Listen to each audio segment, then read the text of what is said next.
আসসালামু আলাইকুম। সবাই কেমন আছেন? আশা করি সবাই ভালো আছেন। স্বাদ ও স্বাদের গল্পের সাথে আবারও আসলাম আপনাদের জন্য করে মজার ভিডিও নিয়ে। আজকের ভিডিওতে থাকতেছে গরুর মাংস ভুনো আর মুগ ডাল দিয়ে ভুনো খিচুড়ি। দেখার জন্য সাথেই থাকুন। চলে আসলাম চুলোতে। চুলোতে আসার পরে আমি এখানে একটা প্যান বসিয়ে দিছি। ১ম এ আমি গরুর মাংস ভুনোর জন্য আমি গরুর মাংস বসাবো এখানে। তো যাই হোক আমি প্যানে তেল দিয়ে দিলাম। দেওয়ার পরে আমি এখানে গরম মসলা দিয়ে দিচ্ছি এভাবে।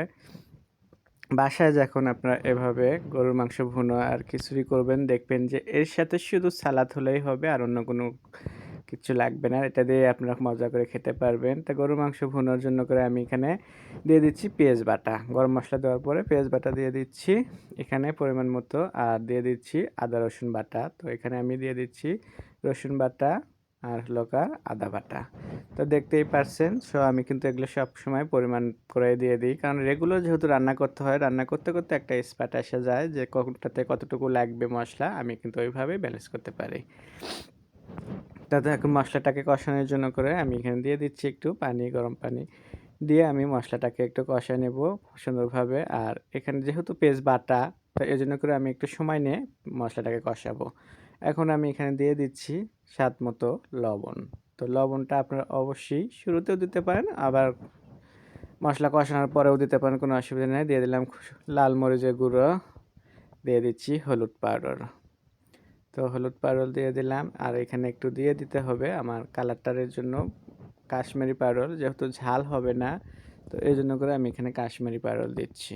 তো আমার রান্না সবসময় আপনারা ডিফারেন্টভাবে দেখবেন যে আমি সবসময় নতুন নতুনভাবেই কিন্তু আমি রান্না করি আর খুবই মজা হয়। আমার যে বাসার সদস্যগুলো যারা আছে সবাই খুবই মজা করে খায়। তো এখানে আমি দিয়ে দিচ্ছি একটু গরম মশলা পাউডার, ধনে ধনে গুঁড়ো, এগুলো দিয়ে দিচ্ছি। তো দিয়ে আমি এটাকে সুন্দরভাবে এটাকে রান্না করে নেব।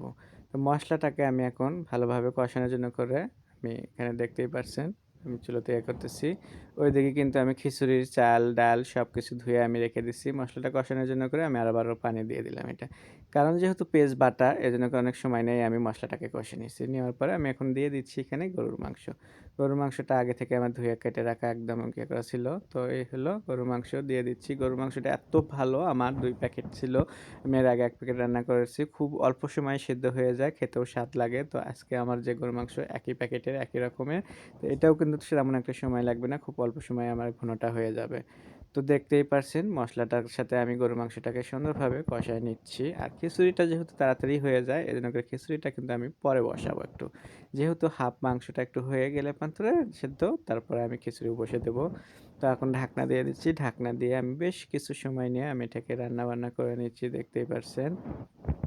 তো এইভাবে যখন বাসায় আপনারা রান্না করবেন একটু সময় নিয়ে, তাহলে দেখবেন খুব ভালো লাগবে। আর খিচুড়ির জন্য আমি এই পাশে আরেকটা কড়াই নিয়ে নিলাম, দেখতেই পারছেন। আর এখানে গরম মসলা আমি দিয়ে দিচ্ছি। দিয়ে আমি এখানে দিয়ে দেবো এখন তেল। তো আমার এটা সয়াবিন তেল রান্নার। তো আমি বোতলটা দেখে হয়তো আপনারা মনে করতেছেন যে আমি মদের বোতলে কেন রাখছি। তো আমার কাছে এটা কাঁচের বোতল খুব ভালো লাগে, সেজন্য করে একটু দিলাম। আর মানুষ তো অনেক টল করে, দেখা গেছে যে ভিন্ন ধরনের জিনিস দিলে সেজন্য করে। তো আমি এখানে এখন দিয়ে দিচ্ছি পেঁয়াজ বাটা, মশলাটা দেখতেই পাচ্ছেন এগুলো আমি রেডি করে রাখছিলাম। তো এগুলো দিয়ে আমি খিচুড়ির জন্য করে মশলাগুলো কষে নিচ্ছি। আর এখানে দিয়ে দিলাম একটু গরম পানি। গরম পানিটা দেওয়ার পরে আমি এখন এটাকে ভালোভাবে কিন্তু কষা নিতে হবে। আর এখানে দিয়ে দিচ্ছি স্বাদ মতো লবণ। লবণ দেওয়ার পরে আমি এটাকে কষায় নিচ্ছি। আমার তো খুবই ঠান্ডা লাগছে ভাই, কথাবার্তা বলতে পারতেছি না। যাই হোক, যেভাবে হোক আমি একটু কথাবার্তা বলে ভিডিওটা বানাচ্ছি। আশা করি আপনাদের ভালো লাগবে। আর গরুর মাংসটাও একটু মাঝে, মাঝে নাড়া দিয়ে দিচ্ছি। যেহেতু এদিকে মসলাটাও কষানো হয়ে যাচ্ছে। এখানে ডাল খিচুড়ির জন্য আমি আগে থেকে এগুলো ধুয়ে রাখছিলাম চাল ডালে। তো এটা হলো আমি এখন দিয়ে দিচ্ছি। দিয়ে আমি নাড়াচাড়া দেবো এখন বেশ কিছুক্ষণ সময় নিয়ে একটু নাড়াচাড়া দিয়ে নিচ্ছি এইভাবে। তো দেওয়ার পরে এখানেও কিন্তু আমি গরম পানি এড করে দেবো রান্নার জন্য করে। তো এইভাবে কিন্তু আমার আজকে রান্না হয়ে যাচ্ছে ভুনো গরুর মাংস আর ভুনো খিচুড়ি। তো ভুনো গরুর মাংস কালারটা আজকে আমি লাস্টে দেখাবো, কত সুন্দর একটা কালার নিয়ে আসি। লাস্টের দিকে সরষের তেলও দেবো। তো খিচুড়িতে আমি এখন যে গরম পানি দিয়ে দিচ্ছি, দিয়ে আমি একটু ঢাকনা দিয়ে এটাকে রেখে দেবো বেশ কিছুক্ষণ সময় নিয়ে। তো বেশ কিছুক্ষণ সময় নিয়ে আমি যখন এটা ঢাকনা দিয়ে রেখে দেবো, তখন দেখবেন যে এটারও খুব সুন্দর একটা ফ্লেভার আসবে আর খুব সুন্দর একদম হয়ে আসবে এটা। এর মাঝে মধ্যে কিন্তু খিচুড়ির পাশাপাশি গরুর মাংস যেহেতু বসাইছি, তো গরুর মাংসটাও কিন্তু মাঝে, মাঝে নাড়া দিতে হবে। তো এভাবে আমি গরুর মাংসটাও একটু নাড়া দিয়ে নিচ্ছি আর সময় নিয়ে একটু রান্নাবান্না করতেছি। দেখতেই পারছেন। আর খিচুড়ি থেকেও পানিটা কিন্তু টেনে আসছে দেখতেই পারছেন ঢাকনা দিয়ে রাখাতে কিছুক্ষণ। তো এটাকে আমি একটু মাঝে, মাঝে নাড়া দিয়ে দিচ্ছি এভাবে। নাড়া দিয়ে আবারও ঢাকনা দিয়ে আমি কিছুক্ষণ রেখে দিচ্ছি এটাকে। দিয়ে আমি এই ফাঁকে আবারও গরুর মাংসটাকে নাড়াচাড়া দিচ্ছি। গরুর মাংসও কিন্তু আমার অলরেডি হাফ সেদ্ধ হয়ে গেছে। তো এটা কিন্তু খিচুড়ি হতে, হতে দেখা গেছে যে আমার হয়তোবা কিংবা খিচুড়ি আগেও হয়ে যেতে পারে। তো যাই হোক খিচুড়িটাই মনে হচ্ছে আগে হয়ে গেল। তো খিচুড়ি তো এত অল্প সময় লাগে সেজন্য করে আমি খিচুড়িটা একটু কিন্তু পরেই বসাইছিলাম। তো খিচুড়িটা যখন দেখতেই পারছেন এরকম ঝরঝরা খিচুড়ি আমার একদম বসানো হয়ে গেল। এখানে দেখতে কত সুন্দর লাগতেছে একদম ইয়েলো কালারের। আমি এখানে শুধু হলুদ পাউরুলি দিয়ে দিছি। এখানে গুঁড়ো মরিচ দিইনি। আর এখানে কিন্তু দেখতেই পারছেন আমি একটু হাতে ঘি রাখছি যে উপর দিয়ে আমি একটু ঘি দিয়ে দেব। ঘিটার ফ্লেভার খুব সুন্দর আসবে ঘি। আমি জানি অনেকেই ঘি পছন্দ করেন। আমার ঘি পরোটা খুব ভালো লাগে। তো ঘিয়ে ভাজা পরোটা, ঘিয়ে ভাজা খিচুড়ি, তারপরে পোলাও। তো আমি কিন্তু দেখবেন যে মাঝে, মাঝে আমি অনেক কিছুতেই ঘি দিয়ে দিই। হয়তো আপনারা ওগুলো দেন না কিন্তু আমি দিয়ে দিচ্ছি। তো দিয়ে আমি ঢাকনা দিয়ে বেশ কিছুক্ষণ রেখে দেওয়ার পরে আমি আবারও একটু নাড়াচাড়া দিয়ে নিলাম। তো একটু নাড়াচাড়া দেওয়ার পরে দেখতেই পাচ্ছেন কত সুন্দর ঝরঝরা হয়েছে আর ভাপে উঠতেছে। ভাপের মধ্যে কিন্তু একদম সুন্দর একটা ঘ্রাণ এসে গেছে এখানে। তো যাই হোক খিচুড়িটা কিন্তু আমার একদম প্রায় হয়ে গেছে। খিচুড়িটা হয়ে গেলে পান্তরে আমি এটাকে নাড়াচাড়া দিয়ে আমি এটা আবারও একটু চুলার উপরে কিছুক্ষণ রেখে দেবো ঢাকনা দিয়ে।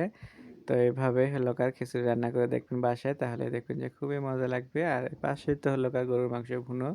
সো গরুর মাংস ভুনো থাকলে এটার সাথে মনে করেন যে শুধু সালাদ আমি বানাবো আজকে। আজকে তেমন কোনো থাকবে না আমাদের। গরুর মাংস ভুনো, সালাদ আর এটা। তো এখানে আমি টক দই দিয়ে দিচ্ছি গরুর মাংস ভুনোতে। তো আমি টক দইটা নামানোর আগ দিয়ে দিচ্ছি। কারণ এটা আপনারা চাইলে ১ম এও দিতে পারেন। ১ম এ নামানোর আগ দিয়ে দিলে আমার কাছে আরেকটু বেটার মনে হয় যে তো যাই হোক এখানে আমি আরেকটু ধনিয়া গুঁড়ো, ভাজা ধনিয়া গুঁড়ো দিয়ে দিচ্ছি। ভাজা জিরে গুঁড়ো নামানোর আগ দিয়ে। এটা দেওয়ার পরে বেশ কিছুক্ষণ এটাকে আমি কষাবো। দেখবেন যে এখানে কিন্তু খুবই সুন্দর একটা আসবে। আর এখানে আমি আবারও একটু গরম মসলা পাউডার দিচ্ছি। দেখতে পাচ্ছেন। তো গরম মসলা পাউডার ভাজা এটা আমার। আমার এখানে একটু মশলাগুলো আলাদা, আলাদা করা থাকে সবসময়। আলাদা, আলাদা করে নিই। কিছু মসলা থাকে আমার ভাজা, কিছু মসলা থাকে কাঁচাই আমি ওগুলো ব্লেন্ডার করে রেখে দিই। তো কাঁচা যেগুলো সেগুলো আমি কিন্তু মসলাটা কষানোর সময় দিই। আর নামানোর আগ দিয়ে আমি ভাজাগুলো দিই। আর এখানে দিয়ে দিচ্ছি নামানোর আগ দিয়ে সর্ষের তেল। তো সর্ষের তেলের ঘ্রাণটা দেখবেন যে আরো খুবই সুন্দর একটা আসবে এজন্য ভুনাতে।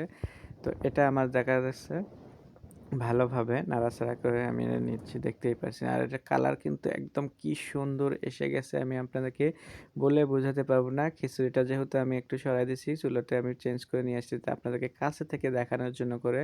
তাহলেই বুঝতে পারবেন যে এটা কত সুন্দর কালার এসে গেছে আর এত সুন্দর একটা স্মাইল এসে গেছে। আমার তো মন চাচ্ছে যে এখনই খেতে। তো যাই হোক নামানোর আগ দিয়ে আমি এখানে দিয়ে দিচ্ছি অল্প একটু চিনি। তো আপনারা অবশ্যই দেবেন। চিনিটা দিলে বন্ধুরা আমার কাছে মনে হয় যে এটার একটা টেস্ট খুব বেড়ে যায়।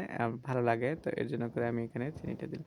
এবং কাছে থেকে দেখাবো আপনাদের গরুর মাংস দেখেন কতটা সুন্দর হয়েছে কালার। দেখতেই পারছেন এত সুন্দর মজাদার করে। তো যাই হোক আমার রান্নাবান্না হয়ে গেল। এখন আপনাদেরকে সার্ভ করে দেখাবো। আশা করি আপনাদের খুবই ভালো লাগবে। আপনাদের যদি ভালো লেগে থাকে স্বাদ ও স্বাদের গল্পের সাথে থাকবেন, বেশি, বেশি শেয়ার ও কমেন্ট করবেন। নতুন, নতুন ভিডিও দেখার জন্য সাথেই থাকবেন। বাসায় অবশ্যই এভাবে রান্না করে খাবেন।